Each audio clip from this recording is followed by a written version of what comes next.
क्षणा हाची करावा विचार तरावया पार भव सिंधू नाशिवंत देह जाणार सकळ आयुष्य खातो काळ सावधान। प्रस्तुत कीर्तन रूपी सेवेकरता घेतलेला अभंग येच्चे यावतभूत तलावर जन्माला आलेल्या जडजीवांचा उद्धार करण्यासाठी आपला देह अखंड जिजविणारे संत श्री तुकाराम महाराज यांचा आणि बहुतेकांच्या परिचयाचा। मनुष्य म्हटला की जन्माला आल्यापासून मरेपर्यंत विचार करीतच असतो। असा एकही मनुष्य नाही की जो विचार करीत नाही। विचाराचं क्षत्र भिन्न असेल पण विचार करीत नाही असा माणूस जन्मालाही आलेला नाही। सुख वेगळं आणि समाधान वेगळं। सुख पैशानं मिळतं आणि विचार केल्याशिवाय समाधान प्राप्त होत नाही। म्हणजे समाधानासाठी गरज विचाराची आहे, सुख मिळण्यासाठी गरज पैशाची आहे। ज्याच्याजवळ पैसा आहे तो सुखी आहे पण समाधानी असेल याची शाश्वती नाही। पैसा असल्यानंतर राहायला माडी, बसायला गाडी, खायला मिष्टान्न पण गोळा खाऊन रात्र रात्र झोप येत नाही म्हणजे सुखी आहे पण समाधानी नाही। या उलट ज्याच्या जीवनामध्ये विचार आहे समाधान तिथे आहे। कारण विचारा वाचून विचारा वाचून हे विचारा वाचून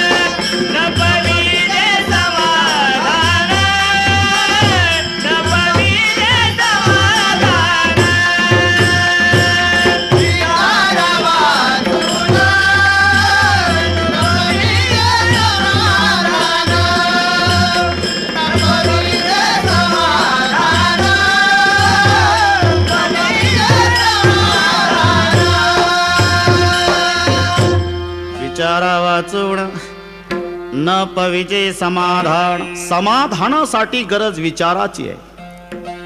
किया जाता है और करना पड़ता है। घटना घटने के बाद करना पड़ता है उसको पश्चाताप बोलते हैं और घटना घटने के पहले जो किया जाता है उसको विचार बोलते हैं। समाधानासाठी विचाराची अत्यंत आवश्यकता आहे। आणि मी सांगून गेलो विचार करीत नाही असा मनुष्य जन्मालाही आलेला नाही। प्रत्येक जण विचार करतो, त्या विचाराचं क्षत्र ज्याचं त्याचं भिन्न असेल पण विचार हा चाललेलाच आहे। आणि ही नाडी समाजाची तुकोबाराने ओळखलेली आहे। बाबा रे, जन्माला आल्यापासून मरेपर्यंत तुम्ही कोणता ना कोणता विचार करताच ना। हो महाराज, अरे मग कोणताही विचार करण्यात आयुष्य घालवण्यापेक्षा क्षण क्षण हाची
विचार करण्यात आयुष्य घालवण्यापेक्षा हाची करावा विचार।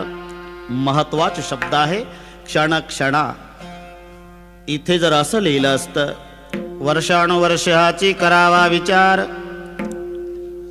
दिवसेंदिवस हाची करावा विचार, महिनोमहिनी हाची करावा विचार, शब्द संतांचे आहे. क्षणक्षणा हाची करावा विचार, प्रत्येक क्षणाला. का?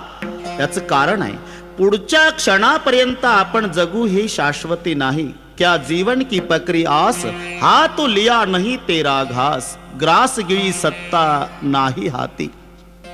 आणि म्हणून एकही क्षण न दवडता क्षणक्षणा हाची करावा विचार. दुसरा एक अर्थ आहे, थोरा मोठ्यांच्या आयुष्याच्या मानाने आपलं आयुष्य क्षणभर आहे. थोरा मोठ्यांच्या आयुष्याचा जर विचार केला तर नामदेव महाराज यादी देतात. 1,60,00,000,000 देखा 30,00,000 तस सहस्त्र लेखा 7 सेते नवमास बापा तया हिरण्यकश्यपा काय झाले. 1,60,30,10,10,700 वर्ष आणि 9 महिने एवढं आयुष्य हिरण्यकश्यपूला होतं. त्याच्या मानाने आपले 62.5 म्हणजे क्षणभर आहे. तसा जर विचार केला तर प्रत्येक युगामध्ये एक शून्य कमी झालेला आहे. सत्ययुगामध्ये मानवाला 1,00,000 वर्ष आयुष्य होतं. पुन्हा शून्य कमी झालं त्रेतायुगामध्ये 10,000 वर्ष आयुष्य. पुन्हा शून्य कमी झालं द्वापार युगामध्ये 1,000 वर्ष आयुष्य. पुन्हा शून्य कमी झालं कलियुगामध्ये 100 वर्ष आयुष्य. आता 100 वर आलं. आता सर्व मिळून देवाला प्रार्थना करू की देवा आता शून्य कमी करण्याच्या भानगडीत पडू नको. 10 मध्ये 2च पंचवार्षिक होतात, बाकीचे उद्योग कधी बघायचे. म्हणून आपल्या लक्षात येईल, थोरा मोठ्या सत्य त्रेता द्वापार आणि कली 4 युगाची एक चौकडी हे 1,000 वेळेला जातात तेव्हा ब्रह्मदेवाच्या रात्रीचे 12 तास होतात. आणि पुन्हा हे 1000 वेळेला जातात तेव्हा दिवसाचे 12 तास. 30 दिवस महिना, 12 महिने वर्ष आणि असा 100 वर्ष ब्रह्मदेव जगतो. त्याच्या मानाने आपलं आयुष्य 1 क्षणभर आहे. आणि म्हणून क्षण क्षणा हाची विचार करावा या म्हणण्याचं तात्पर्यच आहे की जन्मभरी हाची करावा विचार. मग क्षण शब्द का? क्षण हे प्रवृत्ती करता शब्द आहे. परमार्थामध्ये प्रवृत्त होण्यासाठी सोपं सांगावं लागतं. तुम्हाला प्रमाणाची कल्पना आहे. सुका लागे करसी तळमळ तरी तू पंढरीसी जाय एक वेळ. मग एक वेळ जा म्हणतात तर काय दरवर्षी पंढरपूरला जाणारे मूर्ख आहेत? याचा उद्देश आहे, संतांना माहिती आहे, एकदा पंढरपूरला गेलं आणि तिथल्या आनंदामध्ये रममाण झालं की दुसऱ्या वर्षीच्या आषाढीला नायलांच्या दोऱ्यांनी जरी बांधून ठेवलं कॉटवर तरी दोरी तोडून गेल्याशिवाय राहणार नाही. एक वेळ पंढरपूरला जा म्हणजे याचा अर्थ आहे जन्मभर वाऱ्या कर. तसं क्षणभर विचार करा याचा अर्थ आहे जन्मभर विचार करा. हरिपाठाची सर्वांना कल्पना आहे आणि त्या हरिपाठाच्या पहिल्या चरणामध्ये शब्द आहे, देवाचे द्वारी उभा क्षण, देवाचे द्वारे उभा क्षण भरी, देवाचे द्वारी उभा क्षण भरी, देवाचे द्वारे उभा क्षण भरी, देणे मुक्तीचारे साधेल्या, देणे मुक्तीचारी साधेला, देणे मुक्तीचारी साधेला. देवाचे द्वारी उभा क्षण भरी. मग ज्ञानोबा रायाला जर क्षणभरच म्हणायचं होतं तर शेवटच्या अभंगात रिकामा अर्ध घडी राहू नको. आता अर्ध घडी रिकामा राहू नको. का? क्षणभर म्हणता म्हणता म्हणता म्हणता एकदा रममाण झाला ना, आता अर्ध घडी रिकामा राहू नको. मग क्षणभर म्हणण्याचा अर्थच आहे जन्मभर. जसं पूर्वीचा काळ, आता पूर्वीचे दृष्टांत पटवून देताना सध्या कीर्तनकारांचे डोकं चालत नाही. शहरामध्ये नाही पण खेडेगावातल्या सर्व म्हाताऱ्या माणसांना कल्पना आहे, पूर्वी मुलगी सासरला चालली की माहेरला ही अशिक्षित म्हातारे सुद्धा ठरवत होते. ओळख नसताना सुद्धा म्हणायचे, रामभाऊ ही मुलगी माहेरला चालली. तुम्हाला कसं माहित? तोंड बघा ना मुलीचं. मुलीचं तोंड जर गाडीवानाकडे असलं की समजावं गाडी चालली माहेरला, आणि मुलीचं तोंड जर गाडीवानाच्या विरुद्ध दिसेला असलं तर म्हातारी माणसं हळहळ करायची, पाटील ही बैलगाडी सासरला चालली. तुम्हाला कसं माहित? साधं गणित आहे हो. कन्या सासुऱ्यासी जाय मागे परतोणी पाय. म्हणजे मुलीचं तोंड जर मागे असलं तर समजावं गाडी सासरला, आणि तोंड जर मुलीचं गाडीवानाकडे असलं तर समजावं गाडी माहेरला. हे अशिक्षित लोक पूर्वी ठरवत होते. मी आता सगळ्या सुशिक्षितांना जाहीर आव्हान करतो, त्यांनी 97 मध्ये सांगावं सध्या गाडी कुठं चालली. कारण बैलगाडीचा काळ संपुष्टात आला, बुलेट गाडीचा सुरू झाला. त्या बुलेट गाडीवर आडवं बसावं लागतं. तिला मागही पाहता येत नाही, पुढेही पाहता येत नाही, तिसरीकडेच पाहावं लागतं. आणि काय ठरवता गाडी सध्या सासरला चालली का माहेरला? ही दृष्टांत पूर्वीची आहे. अल्पवयात लग्न झालं म्हणजे मुलगी बापाच्या गळ्यात पडायची. बाबा एखाद्या विहिरीत ढकला मला, पण सासरी नका पाठव. का? तो सासरा, ते दीर, नणंद वाटेल ते त्रास देतात मला. कुलवान बाप म्हणायचा, पोरी तिकडे मेली तरी चालेल, आता इथे राहता येणार नाही. शेवटी जायच्या वेळेला मुलगी बापाच्या गळ्याला बिलगून रडायची आणि बापही अंतकरणापासून रडायचा, पोरी माझ्यासाठी एकदा जा, पुन्हा नाही गेली तरी चालल. आणि एकदा मुलगी सासरला गेली, सासरच्या सुखात रममाण झाली म्हणजे वडिलाला खाली टाकलं तरी त्याची मुलं विचारायची, बाबा इच्छा कशात आहे? ताईला भेटण्याची इच्छा आहे रे. आणि मग गडी जायचा आणि तो गडी जाऊन सांगायचा, ताईसाहेब तुमचे वडीला आजारी आहे, कालपासून खाली टाकलेला आहे, तेव्हा त्यांची इच्छा आहे, तातडीनं बोलावलं. अरे कसं शक्य आहे रे? का? अरे 2 मुलं इंग्लिश स्कूलला, त्यांचा डबा करून द्यावा लागतो, हे ऑफिसला त्यांचा डबा, 2 जर्सी गाई व्याल्या, दूध काढून मला डेअरीवर न्यावं लागतं. हे सगळे दुसऱ्याच्यावर सोपवून कसं येणं शक्य आहे? बरं ते पिकलं पान आहे, गळून पडणार आहे, मी आल्यावर काय हिरवं करायचं राहिली? मग आता एकदा येऊन पुन्हा 10व्याला येऊ, हे 2-2 हेलपाटे मला जमणार नाही. तेव्हा तू आता जाऊन माझ्या आईला सांग, म्हणावं म्हातारं मेलं म्हणजे एकदाचं पत्र पाठवून दे, 10व्याला येईल. कोण्या मुलीचे उद्गार आहे? जी मुलगी एकदाही सासरी जायला तयार नव्हती, आता वडील मरण पावले तरी यायला तयार नाही. वडील म्हणत होते, पोरी माझ्यासाठी एकदा जा. एकदा जा म्हणण्याचाच अर्थ होता जन्मभर सासरी राहा. तसं एकदा पंढरपूरला जा म्हणजे जन्मभर वाऱ्या कर, क्षणभर विचार करा म्हणजे जन्मभर विचार कर. विठ्ठल विठ्ठल विठ्ठल विठ्ठल. क्षणक्षणा हाची करावा विचार, या शब्दाचा अर्थच आहे जन्मभरी हाची करावा विचार. हो पण तुकोबारा आहे, जन्मभरी हाची विचार करावा म्हणजे नेमका कोणता? तरावया पार भव सिंधू, तरावया पार भव सिंधू, तरावया पार भव सिंधू, तरावया पार. तरावया पार भवसिंधू. भवसिंधू तरुण जाण्याचा विचार जन्मभर करा. भवसिंधू शब्दाचा अर्थ आहे संसार सागर. सिंधू म्हणजे समुद्र आणि संसार म्हणजे भव म्हणजे संसार. मग संसाराला समुद्र का म्हटलेला आहे याचं साम्य सांगतो. समुद्र बघून सुद्धा पाणी किती गॅलन आहे याचा अंदाज घेता येत नाही. आपण सहज विचारतो, मुंबईला गेला होता का? गेलो होतो. समुद्र बघितला? अरे फिरून आलो. किती पाणी आहे? काय सांगावं. जसं समुद्र बघूनही पाणी किती आहे सांगता येत नाही, तसं संसाराचा उपभोग घेऊनही दुःख किती क्विंटल आहे मोजता येत नाही. म्हणून उपमा संसाराला सागराची आहे. विठ्ठल विठ्ठल. मग प्रश्न आहे, तो संसार सागर तरुण जाण्याला अशक्य आहे की कठीण आहे? अशक्य जर असता तर कोणीच तरले नसते. म्हणजे अशक्य नाही, कठीण आहे. किती कठीण? ब्रह्मादिका पार नुलंघवे सामर्थ्ये, ब्रह्मादिका पार नुलंघवे सामर्थ्ये, ब्रह्मादिका पार नुलंघवे सामर्थ्ये, ब्रह्मादिका पार नुलंघवे सामर्थ्ये. करिता विचार तो हा दृढ संसार, ब्रह्मादिका पार नुलंघवे सामर्थ्ये. कठीण आहे, कठीण आहे पण अशक्य नाही. भगवान सांगतात, येथे एकच लीला तरले, जे सर्व भावे मज भजले, तया ऐलीच थडिये सरले माया जाळ. बरीच परमार्थाचा संबंध नसलेली माणसं प्रश्न विचारतात, बुवा काय तुमचा पंढरपूरचा विठोबा कमरेवर हात ठेवून का उभा? अरे पण त्यानं त्याच्या कमरेवर हात ठेवले रे, तुला काय तकलीफ? तुम्ही पहा, परमार्थ करणाऱ्याची काळजी न करणारा जास्त. पण मोठ्याच्या कृतीमध्ये मोठा अर्थ भरलेला असतो. कमरेवरच हात का? रामचंद्र प्रभू सीतामाईच्या शोधार्थ फिरतात तेव्हा वर बघत नव्हते आणि खाली बघत नव्हते. कारण डोळे डबडबलेले आहे. प्रभूला वाटतं वर बघावं तर सूर्य आहे, त्याला वाटलं माझ्या वंशात रडकपोर जन्माला आलं. आणि खाली बघावं तर सीतेची आई पृथ्वी ती माझी सासू लागते, तिला वाटलं धनुष्य तोडलं तेव्हा कर्तबगार वाटलं होतं, पण रडकात जावाही निघाला. खाली बघत नाही, वर बघत नाही. त्याप्रमाणे आमचा पांडुरंग परमात्मा कमरेवर हात ठेवून आहे. याचं कारण, कटी ठेवणे हात जना दावी तो संकेत भव सिंधूचा अंत तुलाची. येणाऱ्या सर्व भक्तांना आमचा परमात्मा सांगतो, बाबा रे तुम्ही माझ्याकडे आला ना, आता तुम्हाला भवसागराचं पाणी फक्त कंबरभर आहे आणि कंबरभरच पाणी आहे हे सांगण्यासाठी आमचा पांडुरंग करकटावरी ठेवोनिया करकटावरी ठेवनिया करकटावरी ठेवनिया.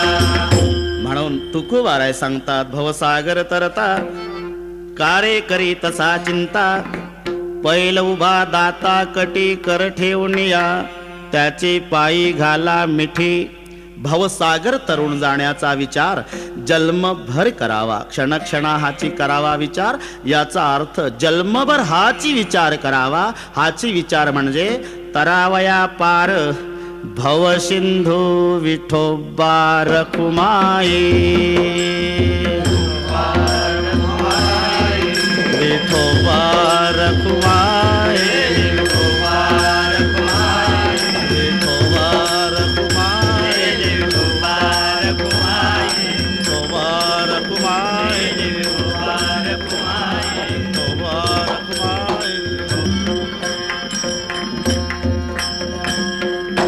क्षणक्षणा हाची करावा विचार तरावया पार भव सिंधू. एकही क्षण वाया न घालवता क्षणक्षणा प्रत्येक क्षणाला, कारण पुढच्या क्षणी आपण जगू हे आपल्या हातात नाही, कारण पुढच्या क्षणापर्यंत आपण राहू याची शाश्वती नसल्यामुळे. याचं कारण देह जाणार सकळ नाशिवंत देह जाणार सकळ नाशिवंत देह जाणार सकळ नाशिवंत देह जाणार सकळ.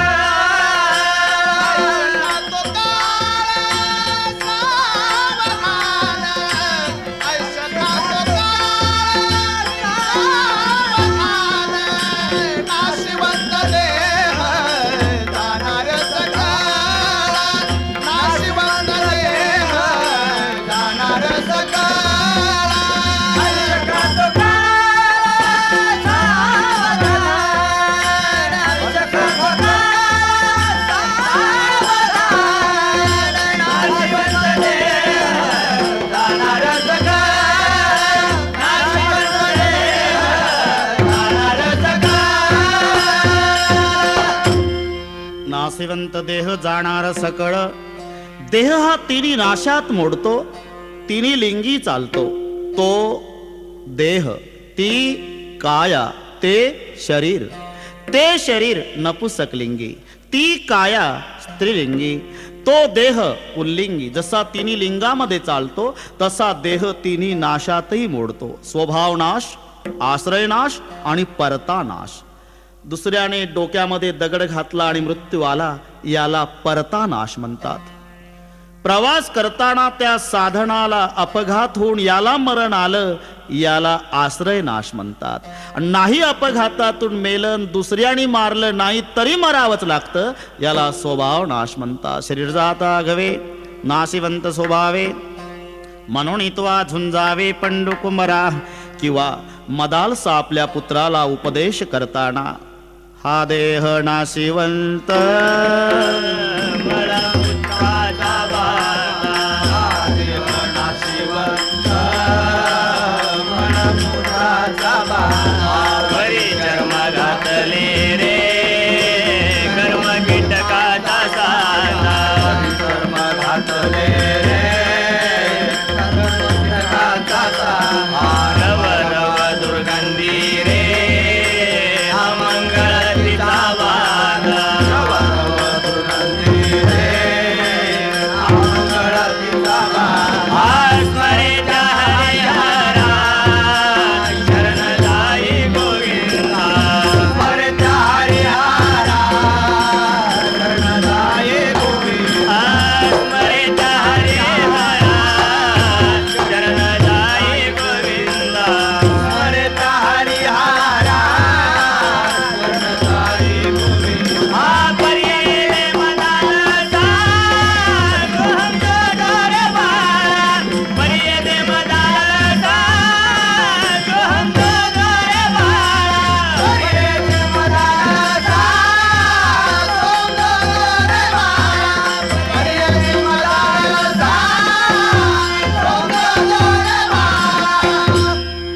नाशिवंत देह जाणार सकळ.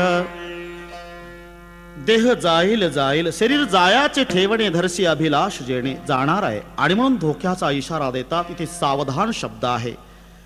व्याकरण दृष्ट्या खातो हे क्रियापद आहे आणि क्रियापदाला जर कोणनी प्रश्न केला तर कर्ता आणि कायनी प्रश्न केला तर कर्म. कोण खातो? काळ खातो. काय खातो? आयुष्य खातो. म्हणजे आयुष्य हे काळाचं खाद्य आहे आणि काळाचे 3 प्रकार आहे. आतापर्यंतचं आपलं आयुष्य खाल्लं तो आपला भूतकाळ आहे. आता आयुष्य खात आहे तो आपला वर्तमान काळ आहे आणि राहिलेलं आयुष्य नक्की खाणार आहे तो आपला भविष्य काळ आहे. आयुष्य खातो काळ सावधान, आयुष्य खातो काळ सावधान, आयुष्य खातो काळ सावधान. नाशिवंत देह जाणार सगळ. नाशिवंत देह जाणार सगळ. नाशिवंत देह जाणार सगळ. नाशिवंत देह जाणार सगळ. आयुष्य खातो काळ सावधान, आयुष्य खातो काळ सावधान, आयुष्य खातो काळ सावधान. महाराज, आम्हाला हे लक्षात आलं की जन्मभर विचार करतोच माणूस, पण हा विचार करावा. पण एक प्रश्न आहे महाराज, हा जो विचार करावा म्हणताय तुम्ही, तो विचार कोणत्या मार्केटला मिळतो बाबा? विचाराचं दुकान नसतं. जिथे जे मिळतं त्याचीच मागणी करावी लागते. नाहीतर एक हनुमानजीची प्रार्थना करीत बसलं. राम दुआरे तुम रखवारे, होतन आज्ञा बिनु पैसारे. सब सुख लहे तुम्हारी सरना, तुम रक्षक काहू को डरना. आपण तेज समारो आपै, तीन लोक हाकते कापै. भूत पिशाच निकट नहीं आवे, महावीर जब नाम सुनावे. नासै रोग हरे सब पीरा. हनुमानजी प्रसन्न झाले 12 वर्षांनी. बोलो क्या चाहिए? 12 साल हुए हनुमान जी, मेरी शादी नहीं होती, इतनी दया करो महाराज, शादी बना दो. हनुमान जी बोले बेवकूफ कहीं की इतनी भी अक्कल नहीं, अगर मैं दूसरे की शादी बना देता तो मेरी नहीं होती. जाओ, ये माल राम जी के दुकान में मिलता है. रामचंद्र प्रभूकडे आला. रामचंद्र प्रभूची प्रार्थना केली. प्रभूजी प्रसन्न झाले. क्या चाहिए? 12 साल हनुमान जी की प्रार्थना की थी भगवान, लेकिन हनुमान जी ने बोला है कि ये काम राम जी की दुकान में हो सकता है. जाओ, राम जी की दुकान में करके आपके पास आया हूँ भगवान. 12 साल हुए शादी नहीं होती, तो दया करो महाराज, शादी बना दो. जाओ, हो जाएगी शादी. प्रभूने आशीर्वाद दिला. घरी आलं, लग्न जुळलं, थाटात पार पडलं आणि हे दोघंच नवरा बायको जत्रा बघायला गेले. 9 लाख यात्रा होती. प्रचंड गर्दी. दुपारच्या 2 वाजेपर्यंत बायको माग माग होती. 2:30 वाजता जी हरवली, 8 दिवस सापडेना. रडू लागलं. तलाश करतय. 8 दिवस पत्नीचा शोध लागत नाही. 8 दिवसांनी पुन्हा रामचंद्र प्रभूकडे आलं. प्रभु जी, क्या हुआ? आपकी असीम कृपा से मेरी शादी तो बनी थी, लेकिन मैं जतरा देखने गया था भगवान. दोपहर के 2 बजे तक मेरी पत्नी मेरे पीछे पीछे थी, लेकिन 2:30 बजे कहाँ चली गई तो तलाश नहीं लगता. 8 दिन हुए भगवान, इतनी दया करो, मेरे पत्नी का तलाश करो. राम जी बोले बेवकूफ कहीं के इतनी भी अक्कल नहीं. अगर मैं दूसरे की पत्नी का तलाश करने वाला होता तो मेरे जानकी का तलाश करने हनुमान को क्यों भेजता? जाओ, ये माल उसके दुकान में मिलता. जिथे जे मिळतं म्हणून इथे स्पष्टता आहे. चंद्र तेथे चंद्रिका, शंभू तेथे अंबिका, संत तेथे विवेका. असण्याची की विचार हा संतांच्या जवळ असतो आणि संतांच्या जवळच विचार असल्यामुळे संत समागमे धरावी आवडी. संत समागमे धरावी आवडी. संत समागमे धरावी आवडी. संत समागमे धरावी आवडी.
विवेका असणे चिकी.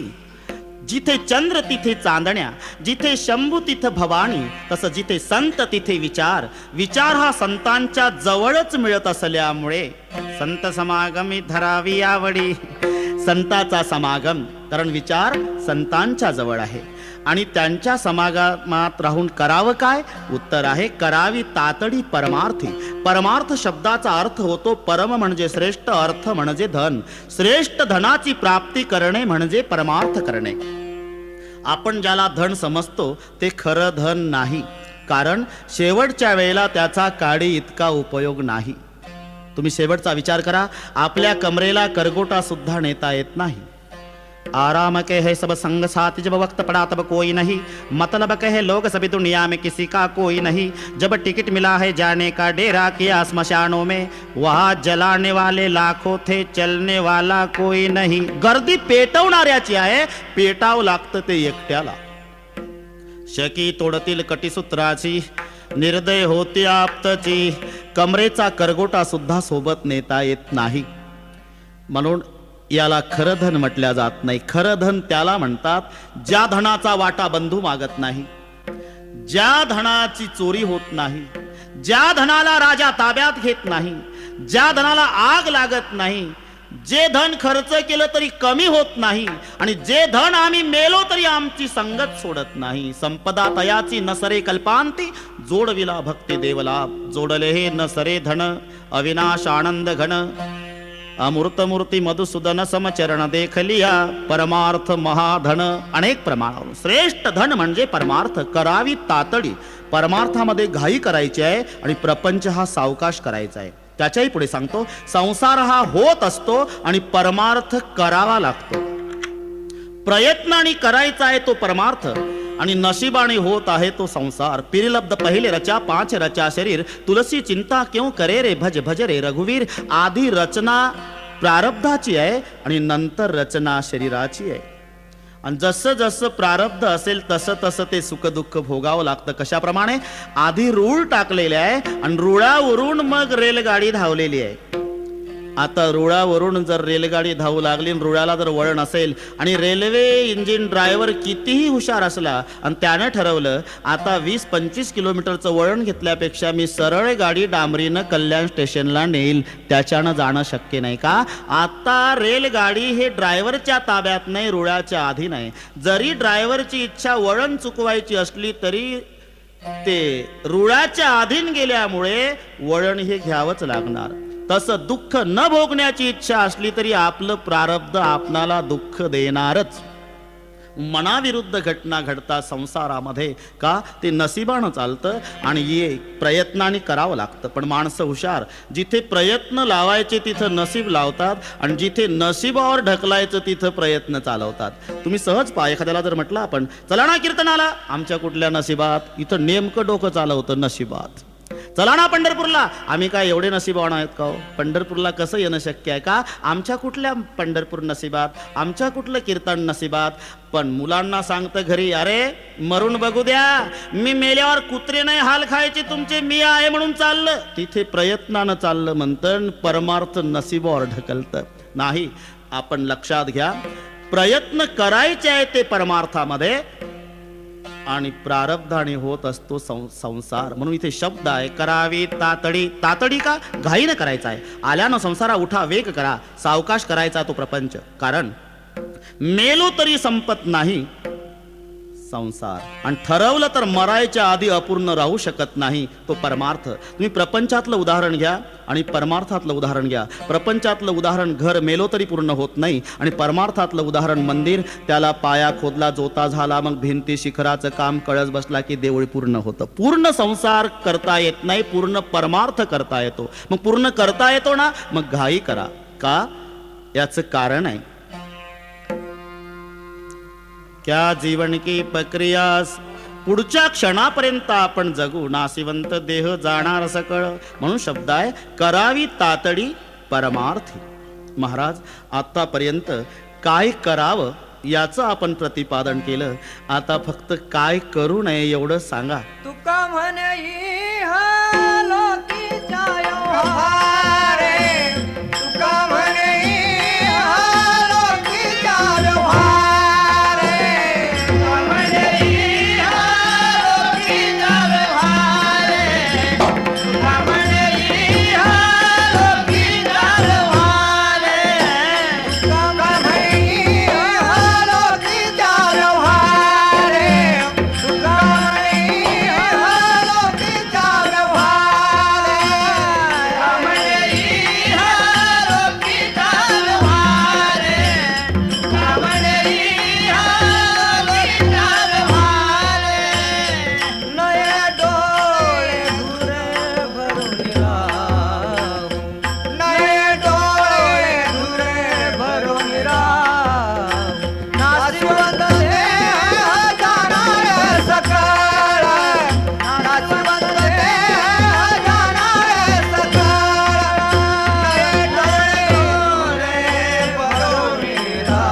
नये डोळे धुरे भरून राहो. इह लोकीच्या व्यवहारे, इथे धूर जो शब्द आहे तो धुंदी वाचक आहे. आणि ही 3 प्रकारची आहे: तारुण्याची धुंदी, संपत्तीची धुंदी आणि सत्तेची धुंदी. तारुण्य कायम स्वरूपी नाही, त्याचा एक दिवस ती मर्यादा संपूर्ण म्हातारपणामध्ये प्रवेश होणार आहे. आपण पहा, लहानपणी असतं तसं तारुण्यात नसतं आणि तारुण्यात असतं तसं म्हातारपणात नसतं.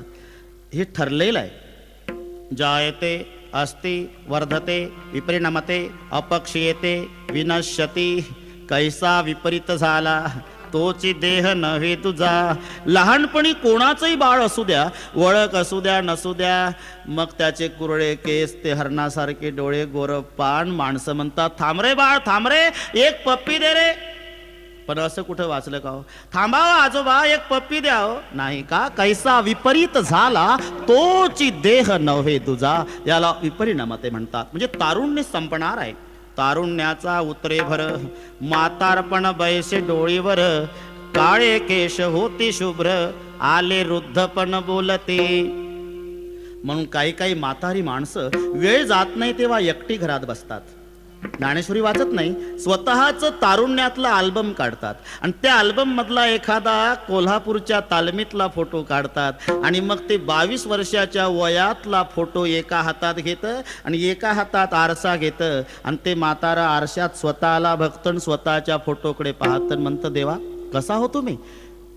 112 किलो वजन होतं, 58 इंच छाती होती, कोल्हापुरी मिशा, 6.5 फूट उंची, सफरचंद सारखे गाल होते. आता दोन्ही गाल गैरहजर झाले. देवा काय भानगड झाली असावी. म्हणजे तारुण्य संपुष्टात येणार आहे. म्हणून तुकोबाराय म्हणतात तारुण्याची धुंदी, नका डोळे धुरे भरून राहू. संपत्तीची धुंदी. संपत्ती वाईट नाही.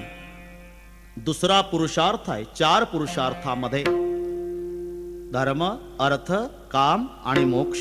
प्रपंचामध्ये अर्थाला अतिशय महत्व आहे. ज्याच्या जीवनात अर्थ नाही त्याच्या जीवनात अर्थच नाही. अर्थ त्याच्या जीवनात आहे ज्याच्या जीवनात अर्थ आहे.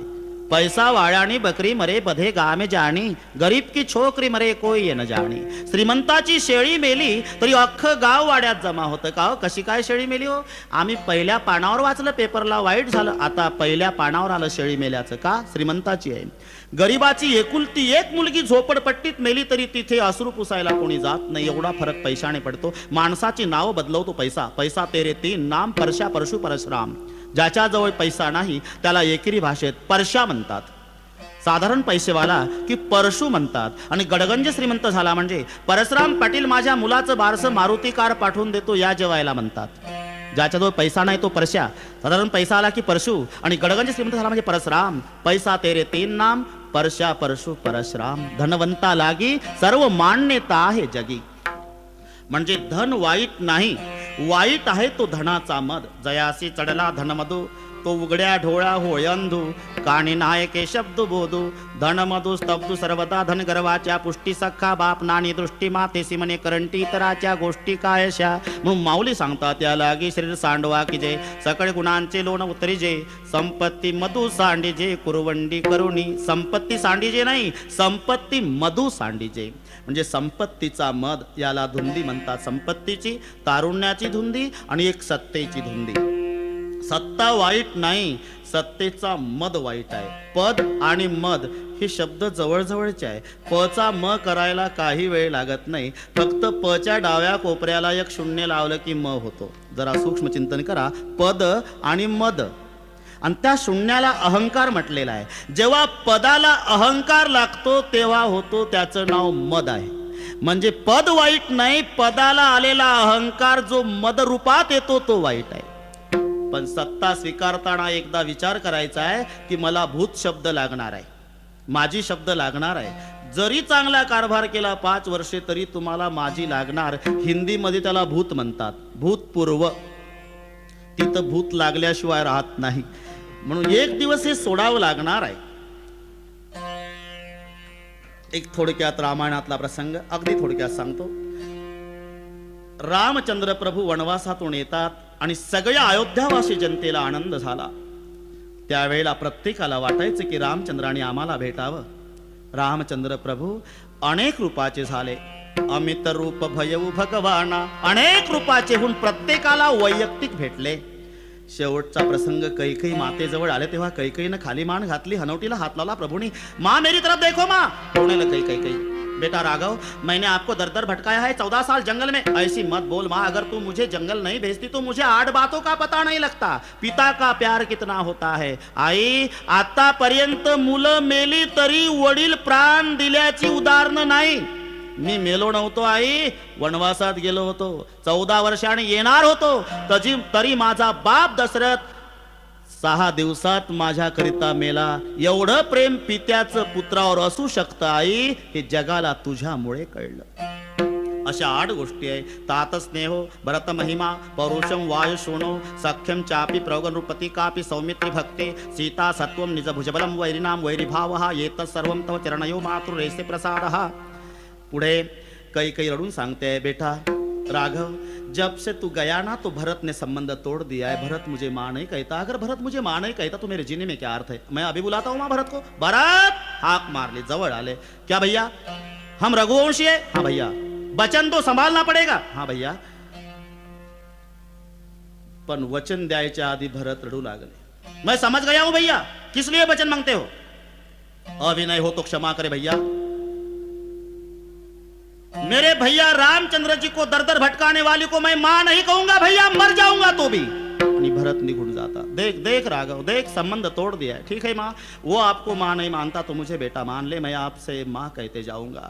आणि सगळ्या कारुणिक प्रसंग कौसल्या माईजवळ येतात. प्रश्न मागे प्रश्न कौसल्या माई विचारते, राघव क्या माँ, कितने दिन में रावण मारा, लाय सीता को छुड़ाए राम जी. माता कौशल्या पूछने लागे, कहो लंका की बात राम जी, कितने दिन में रावण मारा, लाए सीता को छुड़ाए राम जी. घर आए लक्ष्मण रामपुरी मो आनंद भयो भगवान. राम प्रभूच्या पाठीहून लक्ष्मणजीच्या छातीहून हात फिरवते आहे कौसल्या माई. आणि मग शेवटचा प्रसंग, आपल्या तिन्ही भावांना बसवलं भरतजीनं, रामचंद्रजीनं. भरताला, शत्रुघ्नजीला आणि लक्ष्मणजीला. कमंडलू हातात घेतला आणि त्यांच्या डोक्यावर पाणी ओतून स्वतः आंघोळी घालू लागले. 14 वर्षानंतर भरतजी रडतात, लक्ष्मण रडतात, शत्रुघ्न रडतात. दादा आम्हाला सेवा करू द्या, तुम्ही आमचे मोठे भाऊ आहे. नाही, तुम्हाला सेवा करता येणार नाही माझी. कारण भरता, मी अयोध्येचा राजा व्हावा असं वाटतं ना रे तुम्हाला.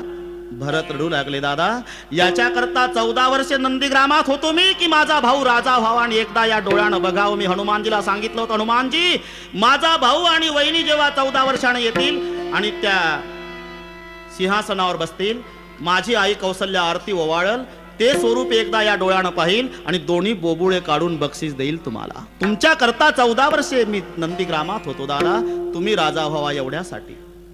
मग मी राजा व्हावा असं वाटतं ना. हो ना दादा. मग राजा हा सेवा करण्यासाठी असतो, सेवा घेण्यासाठी नसतो. मी अयोध्येचा राजा आहे आणि तुम्ही प्रजाजन आहात. आजपासून माझा सेवेचा प्रारंभ आहे.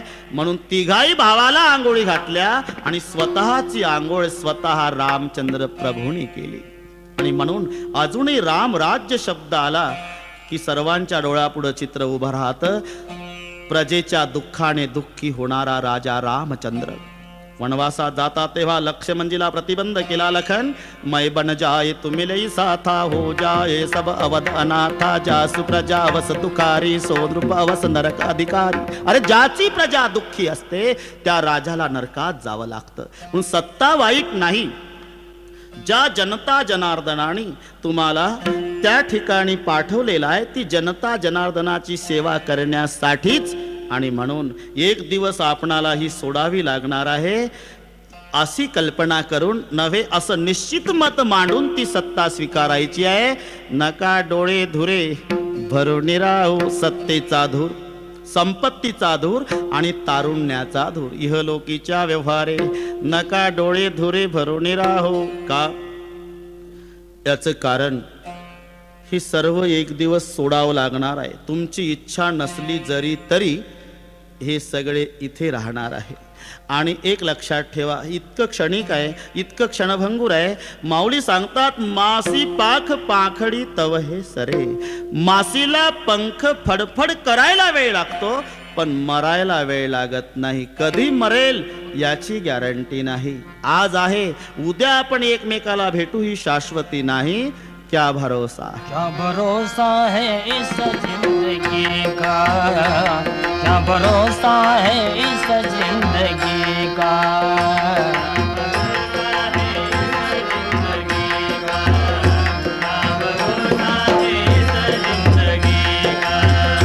साथ देती नहीं, साथ देती नहीं, साथ देती नहीं ओ किसी का. क्या भरोसा है इस जिंदगी का, क्या भरोसा है इस जिंदगी का. साथ देती नहीं, साथ देती नहीं, साथ देती नहीं हो किसी का. क्या भरोसा है इस जिंदगी का, क्या भरोसा है इस जिंदगी का. सांस रुक जाएगी चलते चलते चलते, सांस रुक जाएगी चलते चलते. क्षमा बुझ जाएगी चलते चलते चलते, क्षमा बुझ जाएगी चलते चलते दम निकल जाएगा, दम निकल जाएगा रोशनी का. क्या भरोसा है इस जिंदगी का, क्या भरोसा है इस जिंदगी का. साथ देती नहीं, साथ देती नहीं, साथ देती नहीं हो किसी का. क्या भरोसा है इस जिंदगी का, क्या भरोसा है इस जिंदगी का, क्या भरोसा है इस जिंदगी का. क्या भरोसा है इस जिंदगी का, साथ देती नहीं हो किसी का. क्षमा बुझ जाएगी जलते जलते, सांस निकल जाएगा चलते चलते, दम निकल जाएगा रोशनी का. नाशिवंत देह जाणार आश खातो काळ सावधान. आयुष खातो काळ सावधान, आयुष खातो काळ सावधान. ज्ञानेश्वर माऊली ज्ञानराज माऊली तुकाराम. ज्ञानेश्वर माऊली, ज्ञानराज माऊली तुकाराम. ज्ञानेश्वर माऊली ज्ञानराज माऊली तुकाराम. ज्ञानेश्वर माऊली, ज्ञानराज माऊली तुकाराम. ज्ञानेश्वर माऊली ज्ञानराज माऊली माऊली ज्ञानेश्वर माऊली, ज्ञानराज माऊली. ज्ञानेश्वर माऊली ज्ञानराज माऊली तुकाराम. ज्ञानेश्वर माऊली, ज्ञानराज माऊली. ज्ञानेश्वर माऊली ज्ञानराज माऊली तुकाराम. ज्ञानेश्वर माऊली, ज्ञानराज माऊली. ज्ञानेश्वर माऊली ज्ञानराज माऊली माऊली तुकाराम. ज्ञानेश्वर माऊली, ज्ञानराज माऊली तुकाराम. क्षणक्षणाहाची करावा विचार, तरावया पार भव सिंधुना. सिवंत देह जाणारा सकळ आयुष्य खातो काळ सावधान. संत समागमी धरुणी आवडी करावी तातडी परमार्थी तुका म्हणी. ह लोकीच्या व्यवहारे नका डोळे धुरे भरुणी राहो. विठ्ठल जय जय, हे विठ्ठल जय जय विठ्ठल, हे विठ्ठल जय जय विठ्ठल, हे विठ्ठल जय जय विठ्ठल, जय विठ्ठल जय जय विठ्ठल, जय विठ्ठल जय जय विठ्ठल, जय विठ्ठल जय जय विठ्ठल, जय विठ्ठल जय जय विठ्ठल, जय विठ्ठल जय जय विठ्ठल, जय विठ्ठल जय जय विठ्ठल.